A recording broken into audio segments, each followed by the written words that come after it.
We can do a quick thing on box model. It's not the most important thing, but it is worth knowing. Might be an interview question. It differentiates, do you kind of generally avoid CSS and you know enough to get something done, or are you just confident doing CSS? The box model is a simple way of determining that. And it's really simply explained, right? If I get a div that say hiya, and then we'll just simply target that. So we'll give it a background so we can see, spell Peru correctly. So Peru. So it's got a width of 200 pixels. That's fine, that makes sense. Now I give it a padding of 20 pixels and then a border of 2 pixels of salmon. Nice. I mean, that's just a classic theme.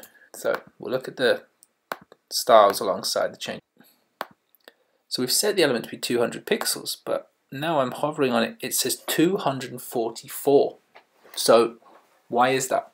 If you look on the dev tools on the right here, it's giving you the box model. What it's saying is that you've got 200 pixels, which is your set width, but then 20 pixels either side of it because of the padding, so it's 220, 240, and then 2 pixels of border, so it becomes 242, 244. You thought your box was 200 pixels, it's 244. That is basically the box model. It means that your dimensions of something is made up of a combination of its width, its padding, its margin, and its border. This sometimes, if you have confusions about why something is not the width it's supposed to be, likely it's some sort of box model issue. Unless you're in a grid flex world, that's another one. However, one last caveat to this. If we add box sizing property and set it to border box, right? Let's go back to that element. It's now 200 pixels. We look at that border box layout in the dev tools and you'll see that the inner content is now set to be 156. What it means is it's going to work inversely. It's going to take that width property as gospel. It has to be 200 pixels wide.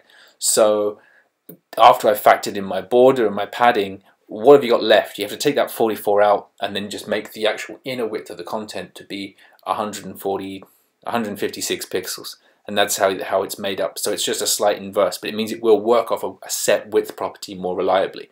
So sometimes that's a good workaround for fixing it. There's a lot more to the box model, but really that's all you need to know at a low level. What it is and one simple way of adjusting it. That's all. See you.